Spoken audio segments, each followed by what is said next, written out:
Segunda. O clima nos bastidores do mundo sertanejo está prestes a explodir e a máscara de Nayane finalmente começa a rachar de um jeito que ninguém esperava. A cobra peçonhenta que construiu toda a sua fama e fortuna em cima de uma mentira nojenta, sente o cerco fechar e toma uma atitude desesperada que vai mudar o rumo de tudo. Com os dedos trêmulos de puro ódio, a pele pálida de inveja e o veneno escorrendo pelo canto dos lábios, Nayane estende a mão para entregar a medalha de Cecília de volta para Agrado. Não existe um pingo de bondade nesse gesto, mas sim um cálculo frio. Uma jogada de mestre pensada pela mente doentia dessa influenciadora que não suporta ver o brilho de quem realmente tem talento. O olhar de Nayane fuzila Agrado, um olhar carregado de desprezo, com as pupilas dilatadas pela humilhação de ter que ceder, enquanto seus dentes cravam uns nos outros, trincados numa fúria silenciosa que promete destruição.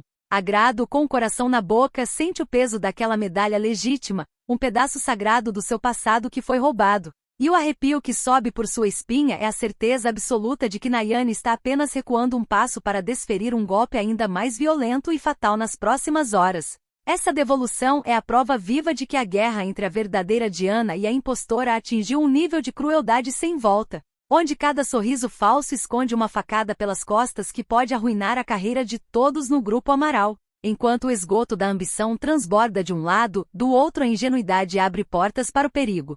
Pois a cantora Ana Castela está se deixando encantar cada vez mais pelos sorrisos ensaiados e pelo falso charme de Gael. O rapaz que sempre orbitou os vilões como um satélite deslumbrado pela fama e pelo dinheiro fácil, usa toda a sua lábia para envolver a estrela, sem que ela imagine o ninho de cobras onde está pisando de cabeça. Gael finge uma redenção que faz seus olhos brilharem com uma pureza forjada, mas cada elogio que ele profere, cada olhar fixo e prolongado, serve apenas como uma armadilha psicológica para arrastar a cantora para o centro do furacão de mentiras que sustenta a farsa de Nayane Zilá. Se Ana Castela soubesse da missa à metade, se ela conseguisse enxergar a podridão que se esconde por trás da pose de bom moço de Gael, ela se afastaria imediatamente antes que sua reputação impecável na música sertaneja seja arrastada para a lama por essa associação perigosa. Nos cantos escuros e luxuosos, onde o destino das pessoas é decidido como em um jogo de cartas marcadas, a monstruosa Zilá mostra que sua ambição não tem limites nem escrúpulos.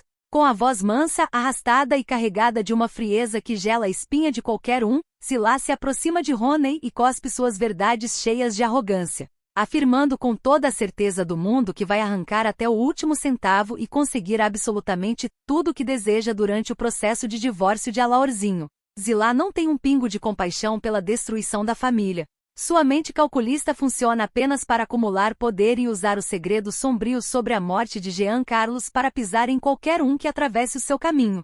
Ela saboreia a ganância, move as peças do tabuleiro com a certeza de que a justiça nunca a alcançará, e deixa Roney encurralado sem ar, diante de uma mulher que é o verdadeiro cérebro do mal e que não vai parar até ver Alaorzinho completamente falido, humilhado e jogado na sarjeta. A tensão atinge níveis insuportáveis quando Alaor precisa agir rápido e num ato de puro desespero, resgata o poderoso e corrupto Valmir diretamente das garras perigosas e da companhia suspeita de Adilson. O clima nesse resgate é tenso, o suor frio escorre pelo rosto de Alaor, que sabe que qualquer passo em falso ali pode significar o fim de tudo que eles construíram na base de falcatruas e alianças criminosas.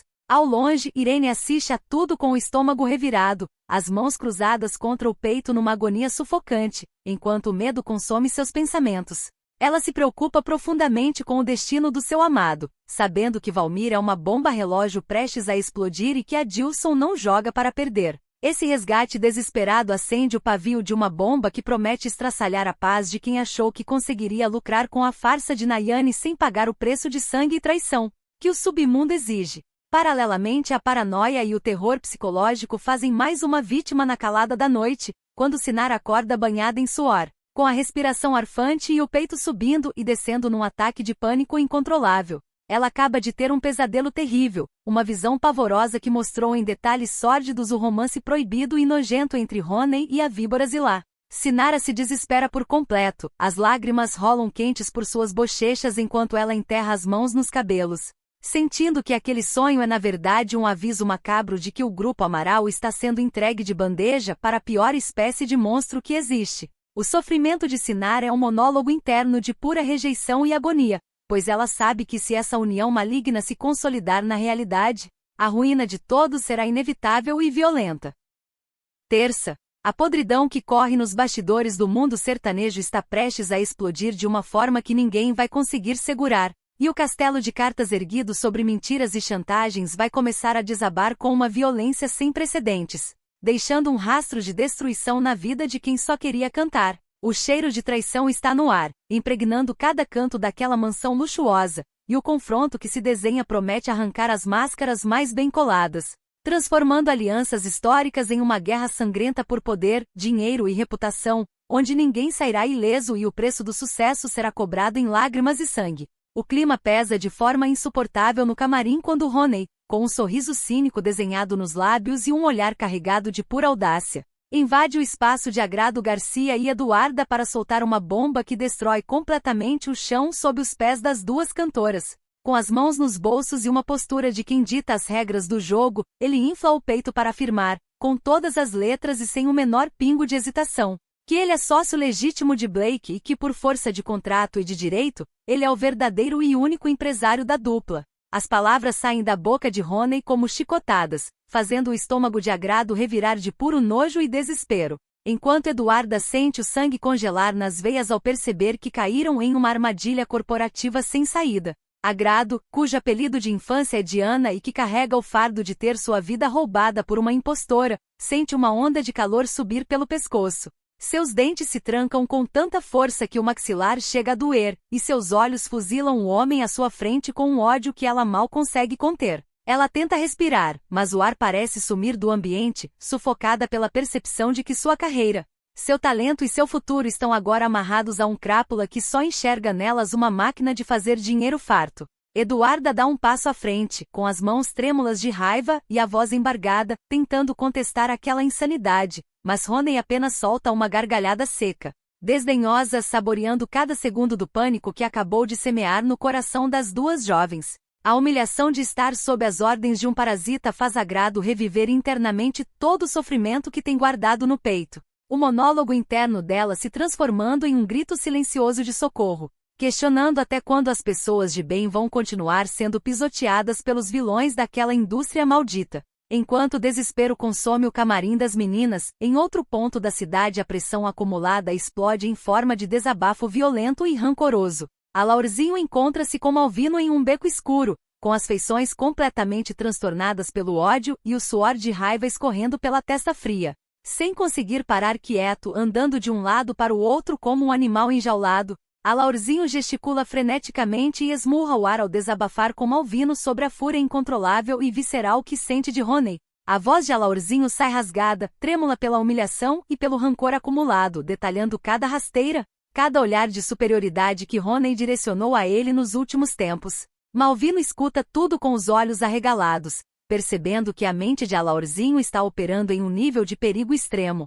alimentada por um desejo cego de vingança que pode terminar em tragédia a qualquer momento. Laurzinho trinca os dentes, os punhos cerrados até as articulações ficarem brancas, jurando que Roney vai pagar por cada gota de humilhação que o fez engolir, descrevendo detalhadamente como pretende ver o rival rastejando na sarjeta, sem um centavo no bolso e implorando por clemência. Malvino tenta acalmar os ânimos, mas a fúria de Laurzinho é um incêndio fora de controle, uma obsessão doentia que ameaça consumir não apenas a vida de Roney, mas também arrastar todos os que estão ao redor para um abismo de violência e destruição de reputações no mercado da música. A teia de mal-entendidos e manipulações ganha contornos ainda mais dramáticos quando João Raul, o cantor sertanejo de enorme sucesso nacional, mas de uma ingenuidade que beira o trágico, recebe a notícia dessa nova parceria. O coração do mocinho se aperta em uma agonia profunda ao processar a informação distorcida que chegou até seus ouvidos.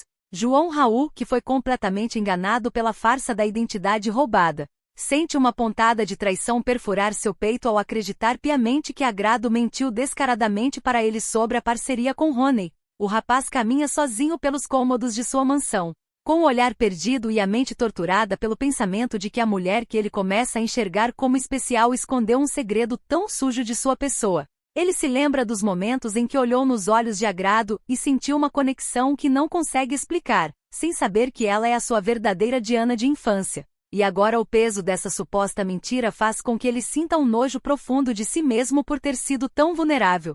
João Raul trinca os dentes com lágrimas de frustração nos olhos, alimentando um rancor injusto contra a mocinha, acreditando que Agrado é apenas mais uma alpinista social interessada em usar o nome de Honey para subir na vida a qualquer custo. O monólogo interno do cantor é um poço de amargura, onde ele se questiona se existe alguém honesto naquele meio, caindo perfeitamente no jogo psicológico que os vilões arquitetaram para mantê-lo afastado da verdade e cada vez mais preso nas garras de Nayane.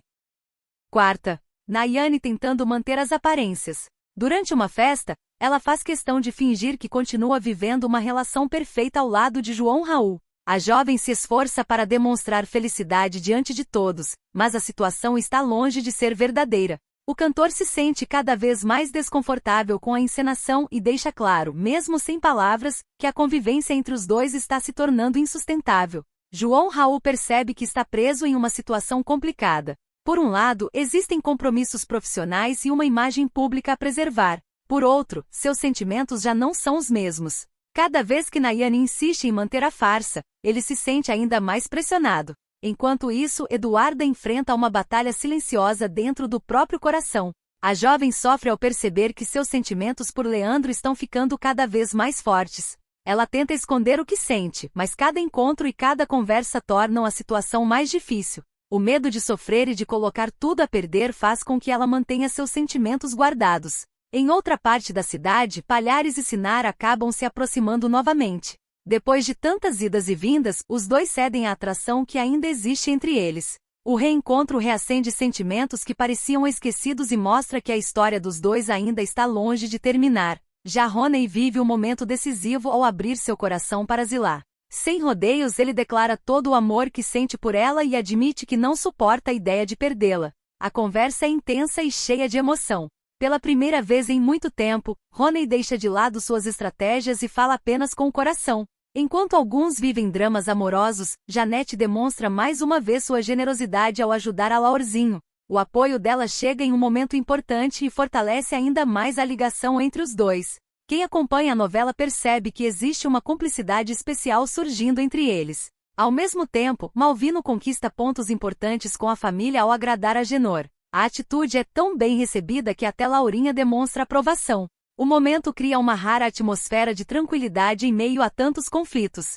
Mas nem tudo são boas notícias. Valmir continua preocupando as pessoas ao seu redor. Mesmo tentando demonstrar segurança, ele enfrenta questionamentos constantes sobre sua saúde e seu bem-estar. Ainda assim, garante a Laor que sabe cuidar de si mesmo e que não precisa de tanta preocupação. Outra mudança importante acontece quando Rosinha toma uma decisão surpreendente. Cansada da situação atual, ela pede demissão para João Raul. A escolha pega muita gente de surpresa, mas logo fica claro que ela pretende seguir um novo caminho profissional. Pouco depois, Rosinha passa a trabalhar ao lado de Agrado e Eduarda, iniciando uma nova fase em sua vida. Enquanto isso, Honey toma uma decisão que promete gerar repercussão. Pensando no estado de saúde de Agrado, que está com o pé machucado, ele determina que Eduarda viajará sozinha com Leandro. A justificativa parece razoável, mas a proximidade entre os dois pode acabar despertando sentimentos ainda mais intensos. Eduarda fica dividida. Ao mesmo tempo em que vê a viagem como uma oportunidade profissional, ela sabe que passar mais tempo ao lado de Leandro pode tornar seus sentimentos ainda mais difíceis de controlar. Já Cláudio demonstra preocupação com Valmir e compartilha seus receios com João Raul. O comportamento do homem continua chamando atenção e levantando dúvidas entre aqueles que convivem com ele. Mas o momento mais impactante do capítulo acontece no final. Seguindo uma orientação dada por Honey, João Raul toma uma atitude que ninguém esperava. O cantor convida Nayane para morar em sua mansão. A proposta deixa Nayane completamente surpresa. Por um instante, ela acredita que aquilo pode representar uma nova chance para o relacionamento dos dois. Porém, as intenções de João Raul podem ser bem diferentes do que ela imagina. A decisão promete provocar novas tensões, alimentar expectativas e criar ainda mais conflitos entre os personagens. Afinal, dividir o mesmo teto quando tantos segredos e ressentimentos existem entre duas pessoas pode ser o início de uma grande guerra emocional. E agora fica a pergunta: Nayane verá esse convite como uma reconciliação ou descobrirá que João Raul tem outros planos para o futuro dos dois? O capítulo desta quinta-feira promete movimentar bom retorno com disputas de poder, romances cada vez mais intensos e decisões que podem mudar o rumo da história. Enquanto alguns personagens acreditam estar recuperando o controle de suas vidas, outros descobrem que o destino pode reservar surpresas completamente inesperadas. Tudo começa com João Raul esclarecendo de uma vez por todas os motivos que o levaram a convidar Nayane para morar em sua mansão. Depois de causar espanto em todos ao fazer o convite, o cantor finalmente revela que existe um plano por trás da decisão. Mesmo ouvindo atentamente suas explicações, Nayane interpreta a situação da maneira que mais lhe interessa. Convencida de que ainda existe amor entre eles, ela passa a acreditar que conseguirá reconquistar João Raul. A jovem enxerga a convivência diária como uma oportunidade perfeita para se aproximar novamente do cantor. Em sua cabeça, a proximidade acabará despertando lembranças, emoções e sentimentos que ela acredita ainda existirem. O problema é que João Raul parece enxergar tudo de uma forma completamente diferente. Enquanto Nayane alimenta esperanças, Ana Castela e Gael vivem momentos muito mais leves. Os dois aproveitam a companhia um do outro e demonstram uma sintonia cada vez mais evidente. Longe dos conflitos que dominam a cidade, eles compartilham momentos de diversão, conversas sinceras e uma conexão que cresce naturalmente. Quem acompanha a história percebe que existe algo especial surgindo entre eles. Ao mesmo tempo, uma disputa importante começa a dominar as atenções de todos. A eleição para a presidência do Grupo Amaral se transforma no principal assunto da cidade. Os bastidores ficam agitados, alianças começam a ser formadas e cada personagem passa a demonstrar suas preferências. O clima de competição aumenta a cada momento. Enquanto isso, Leandro continua lidando com os sentimentos despertados pela confissão de Eduarda. Ainda tentando entender tudo o que aconteceu entre eles, ele procura Palhares para desabafar. Durante a conversa, Leandro admite que a revelação mexeu profundamente com ele. Palhares escuta atentamente e percebe que o rapaz está dividido. Por um lado, existe uma forte admiração por Eduarda. Por outro, ele teme as consequências que um envolvimento mais sério poderia trazer. O conflito emocional fica evidente e mostra que Leandro está longe de encontrar respostas fáceis. Enquanto isso, uma notícia surpreendente chega até Agrado. Rosinha revela que Nayane realmente se mudou para a mansão de João Raul. A informação causa impacto imediato. Agrado tenta manter a calma, mas não consegue ignorar o desconforto que sente ao imaginar a rival dividindo o mesmo teto com o homem que marcou sua história. Mesmo sabendo que a situação é mais complicada do que parece, a notícia mexe com emoções que ela acreditava estar conseguindo controlar. No núcleo de Zilá, os problemas começam a surgir de todos os lados. Rosalva e Leocádia tomam uma decisão inesperada e pedem demissão. A atitude representa mais uma perda importante para a empresária, que já enfrenta diversos conflitos em sua vida pessoal e profissional. O gesto também deixa claro que nem todos estão dispostos a continuar ao seu lado. Enquanto isso, a viagem de Eduarda e Leandro se torna cada vez mais especial. Longe das pressões do dia a dia, os dois passam mais tempo juntos e acabam se aproximando ainda mais. Durante a viagem, trocam elogios sinceros e demonstram uma cumplicidade crescente. Pequenos momentos, conversas simples e olhares discretos revelam que o vínculo entre eles está ficando mais forte. A convivência faz com que ambos enxerguem qualidades que antes passavam despercebidas. O sentimento cresce de forma natural, tornando cada instante mais significativo. Mas o momento mais surpreendente do capítulo acontece durante a disputa pela presidência do Grupo Amaral. Quando muitos acreditavam que Rony seguiria firme na corrida pelo cargo, ele toma uma decisão completamente inesperada. Diante de todos, Rony anuncia sua retirada da disputa. A notícia provoca espanto entre os presentes. Porém, o choque aumenta ainda mais quando ele revela o verdadeiro motivo da desistência. Em vez de lutar pela presidência, Rony declara publicamente seu apoio à candidatura de Zilá. O anúncio muda completamente o cenário da eleição. Os aliados ficam surpresos, os adversários tentam entender a estratégia e Zilá se vê diante de uma oportunidade que poucos imaginavam possível. A decisão promete alterar o equilíbrio de forças dentro do Grupo Amaral e abrir espaço para novos conflitos. O capítulo termina deixando várias perguntas no ar. Nayane conseguirá mesmo reconquistar João Raul? O relacionamento entre Leandro e Eduarda está prestes a se transformar em algo maior? E será que a candidatura de Zilá mudará para sempre o futuro do Grupo Amaral? As respostas prometem movimentar os próximos capítulos e provocar novas reviravoltas em Coração Acelerado. Sexta, a rasteira foi dada com a precisão de um carrasco que não sente absolutamente nada ao ver o sangue do inimigo escorrer pelo chão da sala de reuniões. No momento exato em que o último voto foi computado e o martelo bateu, selando o destino do império, o silêncio que se instalou na sala da diretoria era espesso, sufocante, carregado com o cheiro da derrota mais humilhante da história daquela empresa.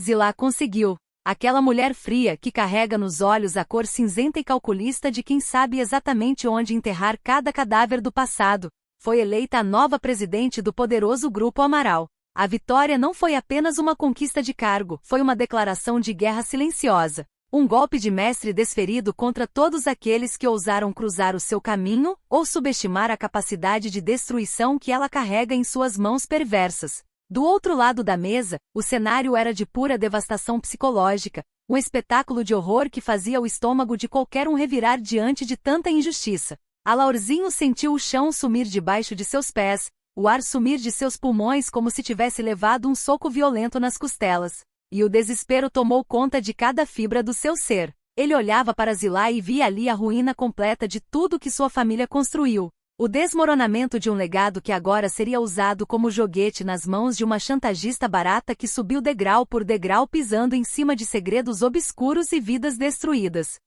O suor frio escorria pela testa de Alaurzinho, suas mãos tremiam de uma forma incontrolável enquanto ele tentava, em vão, segurar as lágrimas de puro ódio e impotência que ameaçavam saltar de seus olhos arregalados, fixos na figura vitoriosa e cínica que agora sorria de canto de boca, saboreando o gosto amargo do desespero alheio. O que ninguém ali percebia, no entanto, era que a teia de ambição desmedida que Zilá e sua filha construíram estava começando a criar nós apertados demais dentro da própria intimidade delas, transformando o luxo em uma prisão de desconfianças. Longe dali, nas paredes douradas e ostensivas da casa de João Raul, o clima de celebração passava bem longe, dando lugar a uma energia pesada de ciúme doentio, posse e paranoia. Nayane caminhava a passos firmes pela sala, o salto alto estalando contra o piso de mármore como se cada pisada fosse uma tentativa de esmagar o fantasma que a persegue dia e noite, mas a segurança artificial da vilã ruiu por completo em um piscar de olhos. Ao revirar um dos cômodos, buscando fincar suas garras em cada canto da vida do cantor, Nayane se deparou com algo que fez seu sangue congelar e o ódio subir como uma labareda incandescente pelo seu pescoço. Ali, guardados de forma quase sagrada, estavam pertences de agrado.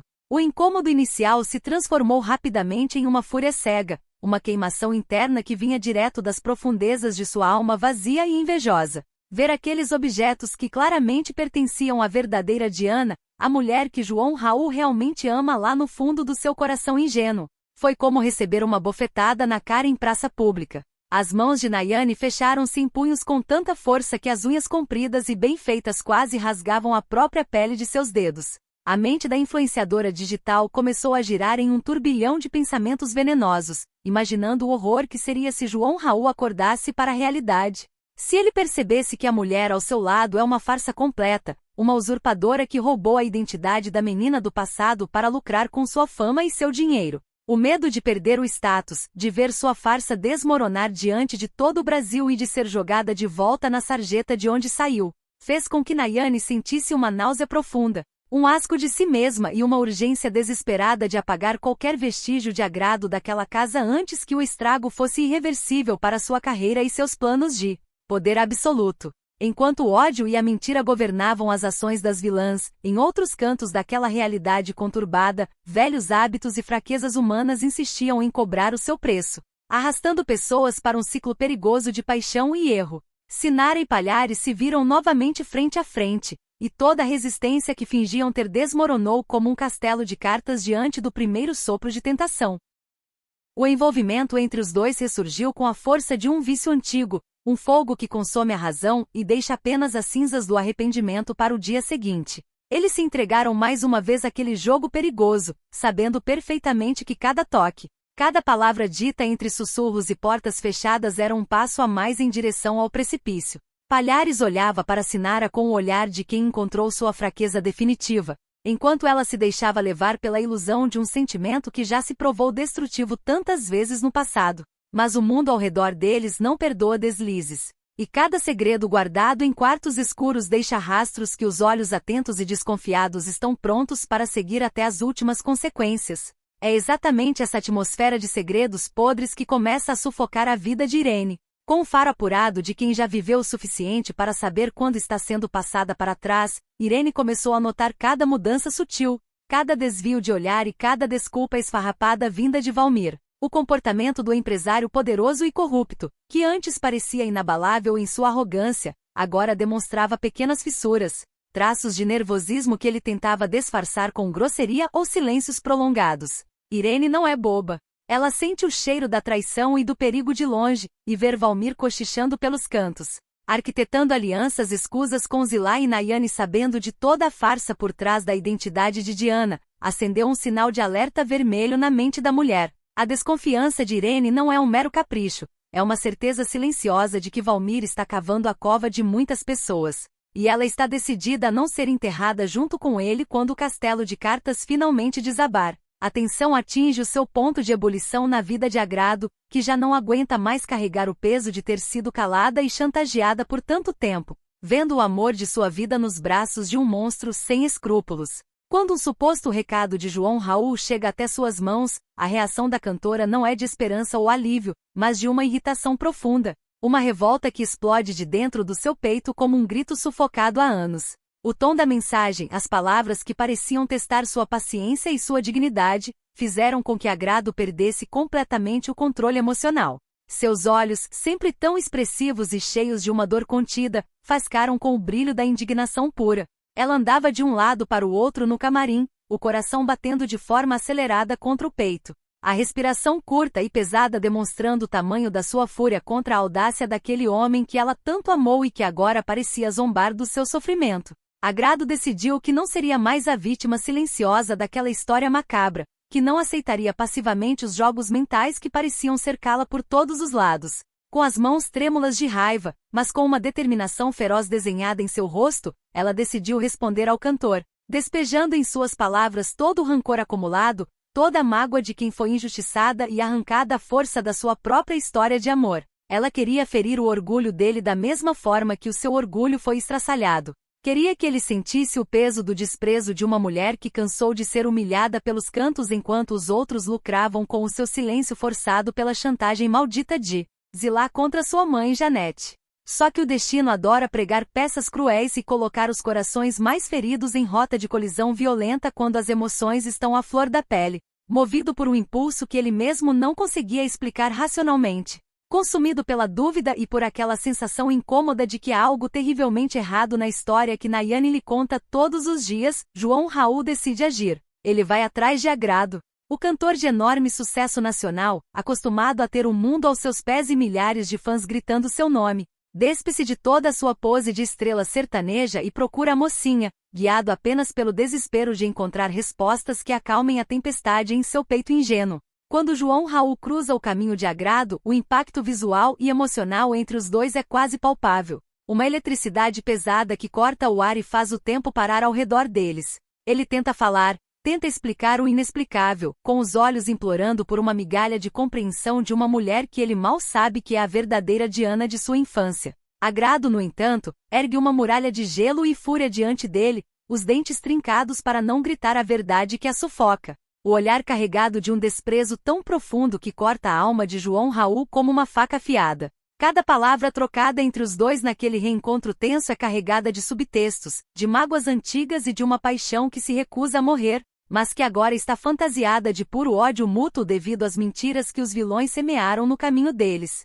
Mas enquanto o drama do amor proibido e traído se desenrola em alta intensidade, o verdadeiro ninho de cobra sofre um golpe inesperado no lugar mais escuro e imundo de suas alianças profanas. Longe dos holofotes da presidência recém-conquistada do Grupo Amaral, Ilá achava que estava completamente segura em seu castelo de maldades e segredos guardados a 7 chaves. Mas a arrogância da vilã acabou criando o cenário perfeito para sua própria exposição.